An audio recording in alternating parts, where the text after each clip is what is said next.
Jeffrey Epstein. The timeline that shocked the world. Calm, neutral, documentary-style narration, clear pauses, no emotional exaggeration, factual and objective tone. In July 2019, the arrest of a wealthy financier sent shockwaves across the world, not because of who he was but because of who he knew. This is not a story built on rumors or speculation. This video follows verified facts, public records and official timelines. This is the documented timeline of Jeffrey Epstein. Chapter 1. Early life. Jeffrey Epstein was born in 1953 in Brooklyn, New York. He attended public schools and later enrolled at college, but never completed a degree. Despite this, Epstein began teaching mathematics at an elite private school in Manhattan during the 1970s, an unusual opportunity that would later raise questions. It was here that Epstein made early connections with families from wealthy and influential backgrounds. Chapter 2. Entering finance. In the late 1970s, Epstein left teaching and entered the financial world. He worked briefly at Bear Stearns, a major investment bank at the time. By the early 1980s, he founded his own financial consulting firm. Epstein presented himself as someone who managed money for high-net-worth individuals, though public records never fully clarified the scope of his business. What was clear, however, was his growing access to wealth, private jets, and exclusive social circles. Chapter 3. Rise of influence. By the 1990s and early 2000s, Epstein had established a lifestyle associated with extreme wealth. He owned multiple properties, including a mansion in Manhattan, a large estate in Florida, a private island in the U.S. Virgin Islands.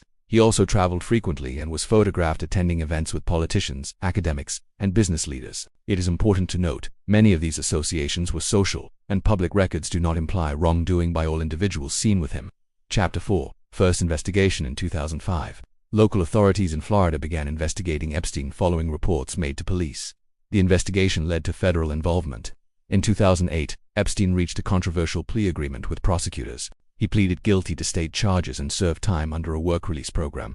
The deal would later face heavy public criticism for being unusually lenient. Chapter 5. Return to public life. After completing his sentence, Epstein returned to a largely private life but maintained significant financial resources. He continued to travel and reside at his properties. During this period, questions were raised about how he retained influence after a criminal conviction, though no new federal charges were brought at that time. Chapter Y. Arrest. In July, federal prosecutors in New York arrested Epstein on new charges. The case was based on evidence gathered from multiple sources, including witness testimony and flight records. Unlike earlier cases, this investigation was handled at the federal level, with broader jurisdiction. Epstein pleaded not guilty and was held without bail. Chapter 7. Death in custody. On August 10, 2019, Jeffrey Epstein was found unresponsive in his jail cell. Emergency responders pronounced him dead. According to official medical examinations, his death was ruled a suicide. The circumstances surrounding jail security procedures were later reviewed, and failures were acknowledged by authorities. Chapter 8. Aftermath. Following Epstein's death, investigations continued into individuals associated with his case. Civil lawsuits were filed, and financial settlements were reached.